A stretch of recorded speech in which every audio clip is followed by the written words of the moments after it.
Terima kasih Bung Roni.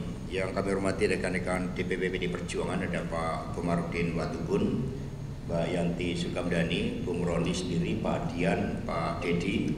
Kemudian di belakang ada Mbak Yuke dan didampingi seluruh tim nasihat hukum. Ada Pak Adi Darmo, Wakil Sekjen, Pak Magdir, Mbak Erna, dan teman-teman semuanya, Bung Jo dan sebagainya. Rekan-rekan pers, Assalamualaikum warahmatullahi wabarakatuh. Salam damai sejahtera untuk kita semuanya. Om Swastiastu, Namo Buddhaya, salam kebajikan, rahayu. Marilah kita bersama-sama pekikan salam nasional kita, salam perjuangan kita. Merdeka! Merdeka! Merdeka! Terima kasih. Seluruh masyarakat Indonesia, rekan-rekan DPP, para penasihat hukum, rekan-rekan pers, dan saudara-saudara sekalian. Pada hari ini, setelah cukup lama berdiam diri, melakukan perenungan terhadap berbagai bentuk kriminalisasi hukum yang ditujukan kepada saya, maka tibalah saatnya untuk memberikan penjelasan kepada seluruh masyarakat Indonesia dengan sebenar-benarnya. Apa yang menimpa saya tidak terlepas dari kepentingan politik kekuasaan. Mengapa? Sebab banyak pakar hukum yang telah melakukan kajian, bahkan suatu eksaminasi hukum dan fokus group discussion terhadap putusan atas nama Wahyu Setiawan, Agustiani Tio Fridelina, dan Saiful Bahri, sebagaimana telah dilakukan antara lain oleh Profesor Dr. Amir Ilyas, Profesor Dr. Eva Ahyani Sulfa, Profesor Dr. Ridwan, Dr. Khairul Huda, Dr. Mahrus Ali, Dr. Beni Harmoni Hereva, Dr. Aditya Wiguna Sanjaya, Dr. Maradona, dan Dr. Idul Rizkan, dan lain-lain. Dalam eksaminasi tersebut, nyata-nyata tidak ditemukan suatu fakta-fakta hukum atas penetapan saya sebagai tersangka, baik kasus suap maupun suatu tindakan melakukan obstruction of justice. Dalam Undang-Undang KPK pasal 21 misalnya, tindakan obstruction of justice terjadi pada saat penyidikan. Dari hasil eksaminasi juga tidak ada bukti permulaan yang sah menurut hukum untuk menetapkan saya sebagai tersangka. Pada tahapan proses ini, sikap saya sangatlah kooperatif dan mentaati seluruh proses hukum di KPK. Tiadanya fakta-fakta hukum tersebut juga diperkuat melalui keterangan ahli dalam proses pra-peradilan. Melalui sidang yang syarat dengan falsafah, prinsip, dan dalil-dalil hukum, baik berdasarkan keterangan ahli dari KPK selaku termohon dan ahli dari pemohon, juga tidak ditemukan suatu fakta-fakta persidangan yang mengarah adanya bukti formal dan material yang bisa menjadi landasan bagi penetapan saya sebagai tersangka. Nah, karena itulah kami juga men-challenge atas keputusan pra-peradilan tersebut kepada para ahli hukum untuk melakukan eksaminasi terhadap seluruh dalil gugatan pemohon, jawaban termohon, dan keterangan para saksi, para ahli dalam pra-peradilan tersebut.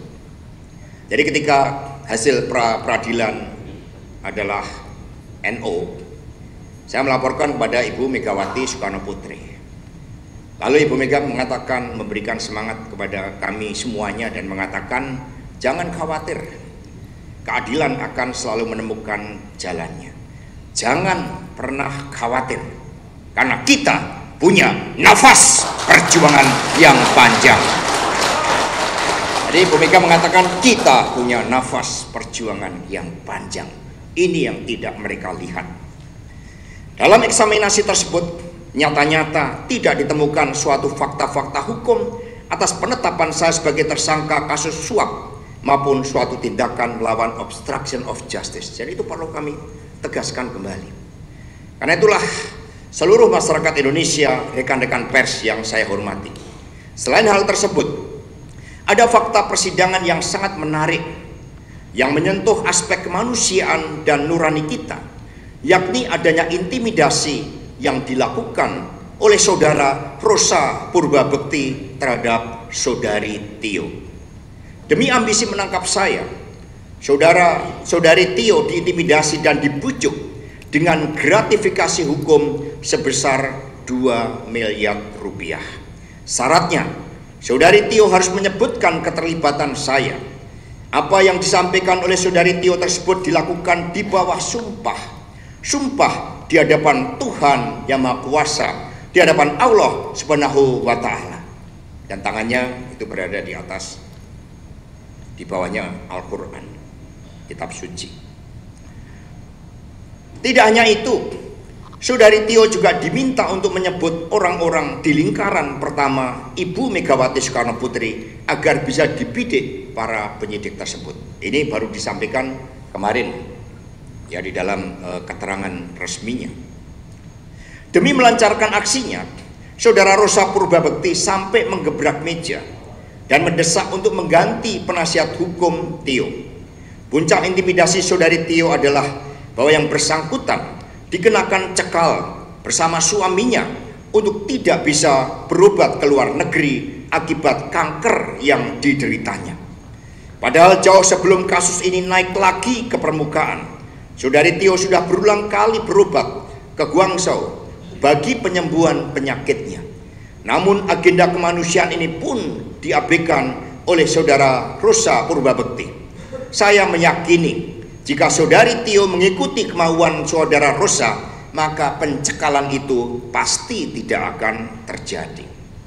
Jadi kisah sekitar 2014-2015, saat itu Pak Dahlan Iskan juga mengalami hal yang sama. Beliau bertemu dengan Bu Mega karena satu juga ada persoalan hukum, minta dibantu agar bisa berobat ke luar negeri. Maka demi kemanusiaan Ibu Mega lalu mengulurkan tangannya dan meminta saya untuk bertemu dengan Wakil Presiden Pak Yusuf Kalla dan bertemu dengan Menteri Hukum dan HAM saat itu Pak Lauli, agar kemanusiaan inilah yang harus berbicara. Tetapi ini, kemanusiaan ini yang sepertinya tertutup dalam diri saudara Rosa Purbabekti.